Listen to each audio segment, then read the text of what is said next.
Satyabhama Institute of Science and Technology, Chennai. Satyabhama Institute of Science and Technology, Chennai.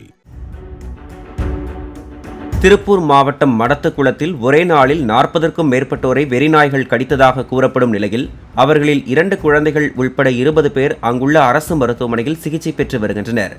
குப்பைகளில் கொட்டப்படும் கெட்டுப்போன இறைச்சி கழிவுகளை உண்பதால் உடல்நலம் பாதிக்கப்பட்டு நாய்கள் வெறிப்பிடித்து அலைவதாக அப்பகுதி மக்கள் தெரிவித்தனர்.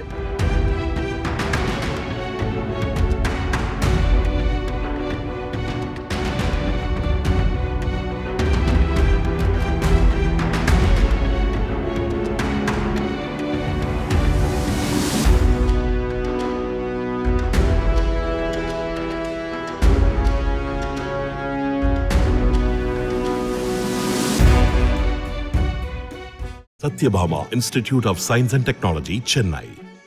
Satyabhama Institute of Science and Technology, Chennai.